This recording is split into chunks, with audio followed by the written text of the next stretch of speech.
संख्या जीवाणुओं की होगी कि उसे गिना नहीं जा सकता, वो आंख से नहीं दिखते। ये तो देसी गाय माता है, इसके 1 ग्राम गोबर में, 1 ग्राम छाण में 300 से 500 करोड़ बैक्टीरिया है।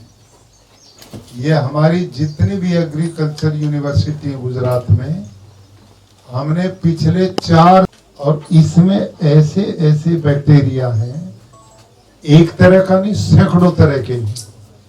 भगवान ने मानो देसी गौ माता के आंतों को सूक्ष्म जीवाणु की फैक्ट्री लगा के भेजा।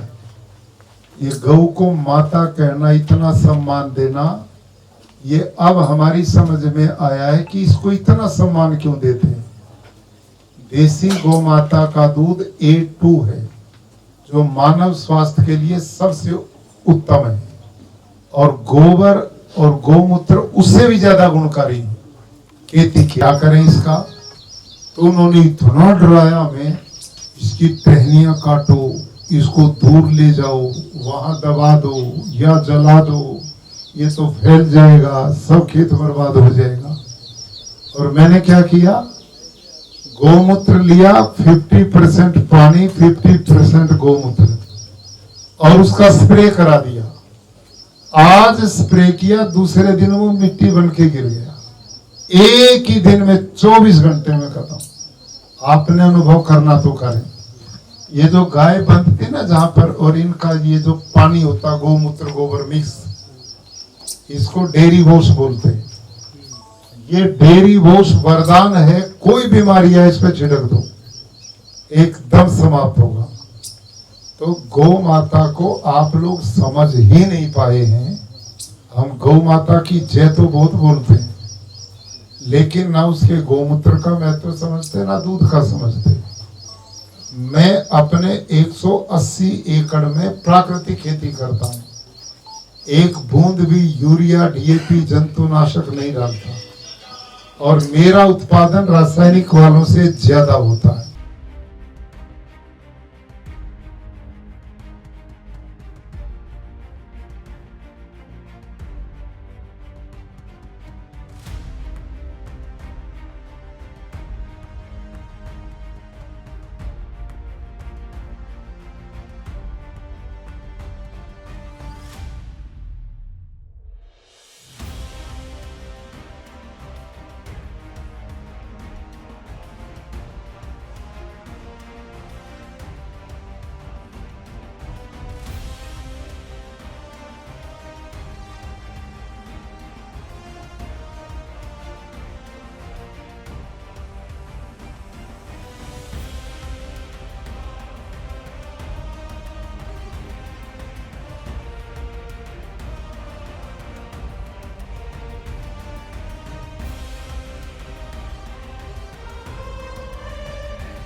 आज हम बोटाद जिला के गोरडा गांव में अल्पेश भाई के प्राकृतिक खेती फार्म पर हैं। इन्होंने 1 एकड़ में जंगल मॉडल लगाया है, और उस एक ही खेत में लगभग 125 प्रकार के पेड़ पौधे, वनस्पति, साग भाजी, फल आदि के पेड़ लगाए।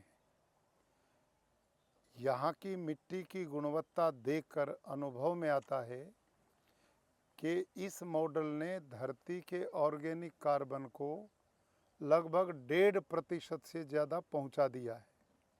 यहाँ के पेड़ पौधे सभी स्वस्थ हैं, किसी में कोई बीमारी नहीं है। लेकिन मैं अनेक मॉडल फार्म भी देखता हूँ। इन लोगों ने यदि इसमें और सुधार करेंगे तो ये और इनकम बढ़ेगी, और मैंने ऐसा सुझाव दिया है।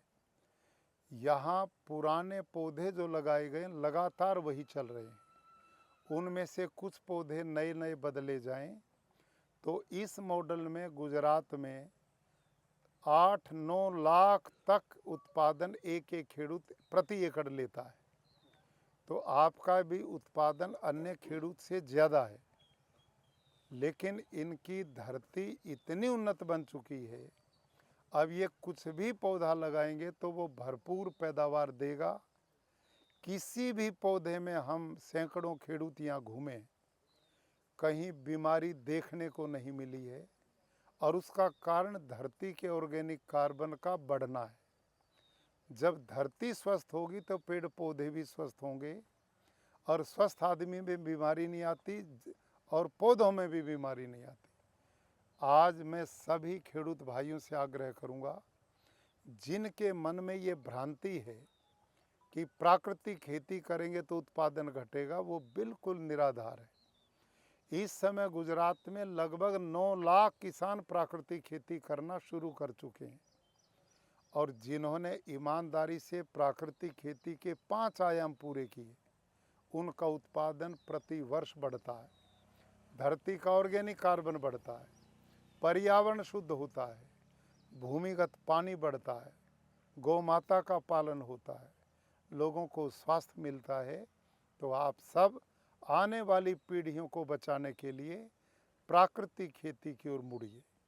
भारत के यशस्वी प्रधानमंत्री श्रीमान नरेंद्र मोदी जी ने अब प्राकृतिक खेती को राष्ट्रीय प्राकृतिक कृषि मिशन बना दिया है, और वो अपने भाषणों में कहते हैं कि मेरे दिल के नज़दीक सबसे ज़्यादा प्राकृतिक खेती है, क्योंकि इससे प्राणियों को जीवन मिलेगा, आने वाली पीढ़ियों का भविष्य उन्नत होगा, किसान समृद्धि की ओर जाएगा, क्योंकि इसमें खर्चा है ही नहीं।